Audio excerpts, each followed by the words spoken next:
ಕಾಶಿ ನಂಜನಗೂಡಿನ ಕಪಿಲಾ ನದಿ ತೀರದಲ್ಲಿರುವ ಪವಿತ್ರ ಶ್ರೀ ಅಯ್ಯಪ್ಪ ಸ್ವಾಮಿ ದೇವಾಲಯದಲ್ಲಿ 10 ದಿನಗಳ ಕಾಲ ನಡೆಯುತ್ತಿರುವ 27ನೇ ಬ್ರಹ್ಮೋತ್ಸವದ ಅಂಗವಾಗಿ 2ನೇ ದಿನವಾದ ಮಂಗಳವಾರ ರಾತ್ರಿ ದೇವಾಲಯದ ಪವಿತ್ರ 18 ಮೆಟ್ಟಿಲುಗಳ ಪಡಿ ಪೂಜೆಯು ಹಲವು ಧಾರ್ಮಿಕ ವಿಧಿವಿಧಾನಗಳೊಂದಿಗೆ ಶ್ರದ್ಧಾಭಕ್ತಿಯಿಂದ ನಡೆಯಿತು.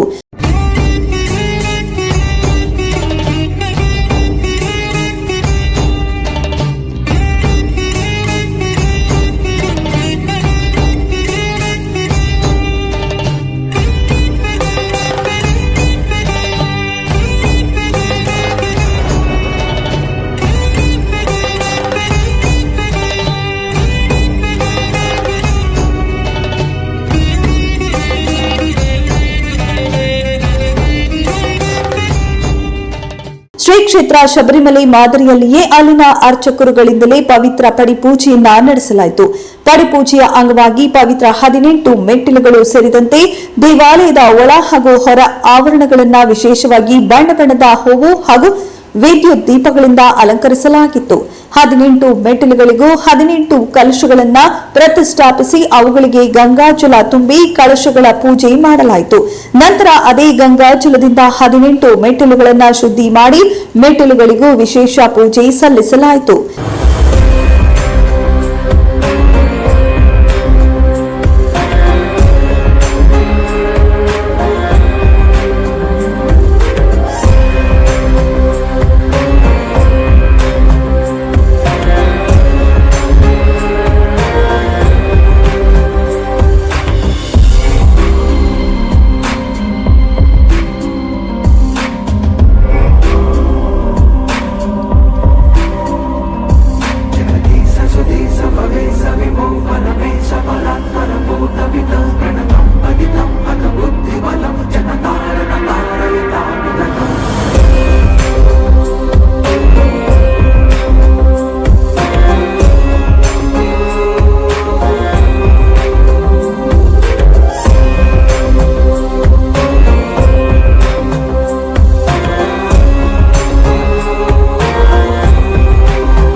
ಪಡಿಪೂಜೆ ಬಳಿಕ ಅಯ್ಯಪ್ಪ ಸ್ವಾಮಿ ಭಕ್ತರ ಹರ್ಷೋದ್ಗಾರದೊಂದಿಗೆ ಗುರುಸ್ವಾಮಿಗಳು, ಮಹಿಳಾ ಭಕ್ತರು ಸೇರಿದಂತೆ ನೂರಾರು ಮಾಲಾಧಾರಿ ಅಯ್ಯಪ್ಪ ಭಕ್ತರು ಮೆಟ್ಟಿಲುಗಳನ್ನು ಹತ್ತುವ ಮೂಲಕ ತಮ್ಮ ಭಕ್ತಿ ನಮನ ಸಲ್ಲಿಸಿದರು. ಪವಿತ್ರ 18 ಮೆಟ್ಟಿಲುಗಳನ್ನು ಹತ್ತಿ ಬಂದ ಭಕ್ತರು ಕ್ಷೇತ್ರಾಧಿಪತಿ ಶ್ರೀ ಅಯ್ಯಪ್ಪ ಸ್ವಾಮಿಯ ದರ್ಶನ ಪಡೆದು ಪುಳಕಿತರಾದರು.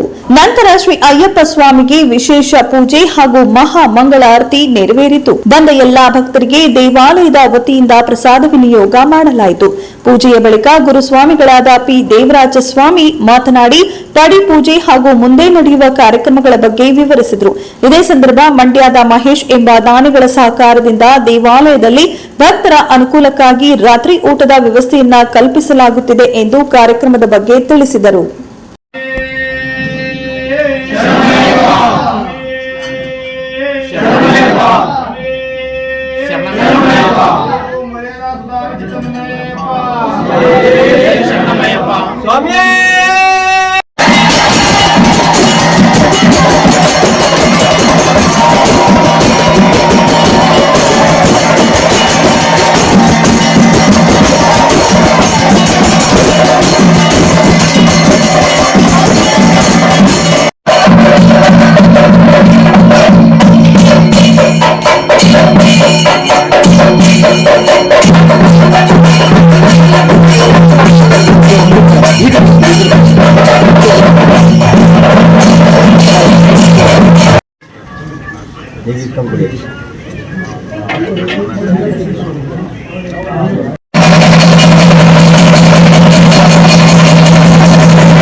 27ನೇ ವರ್ಷದ ಬ್ರಹ್ಮೋತ್ಸವದ ಅಂಗವಾಗಿ ಈ ದಿನ ಬಡಿ ಪೂಜೆ ಮಾಡಿದ್ದೀವಿ. ಇದು ಭಗವಂತನಿಗೆ ಸರ್ವಶ್ರೇಷ್ಠವಾದ ಶಬರಿಮಲೆಯಲ್ಲೂ ಕೂಡ ಯಥಾವತ್ತ ಮಾಡ್ತೀವಿ.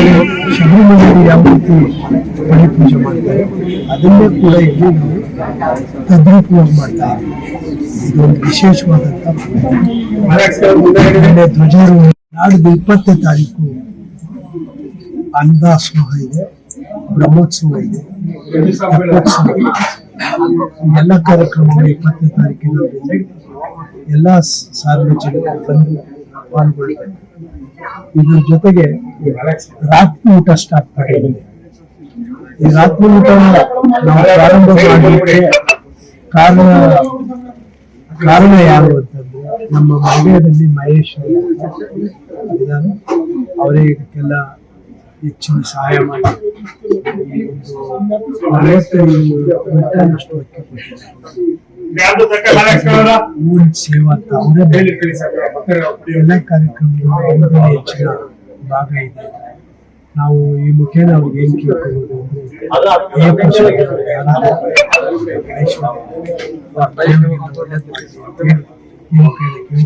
20ನೇ ತಾರೀಕು ಆದ್ಮೇಲೆ ಪಾದಯಾತ್ರೆ, 24ನೇ ತಾರೀಕು ಇರುಮುಡಿ, 25ನೇ ತಾರೀಕು ಮೈಸೂರಿನ ದತ್ತಾತ್ರೇಯ ದೇವಸ್ಥಾನದಿಂದ ಪಾದಯಾತ್ರೆ ಪ್ರಾರಂಭ ಮಾಡ್ತೀವಿ.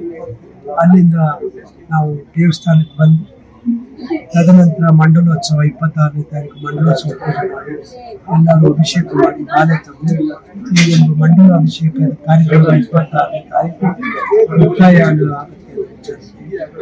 ಈ 10 ದಿನಗಳ ಕಾಲಗಳ ನಿರಂತರವಾಗಿ ಕಾರ್ಯಕ್ರಮಗಳು, ಸಾಂಸ್ಕೃತಿಕ ಕಾರ್ಯಕ್ರಮಗಳು, ನಾಟಕಗಳು, ಎಲ್ಲ ದಿನ ನೂಪುರ ನೃತ್ಯ ಶಾಲೆಯ ಮಕ್ಕಳಿಂದ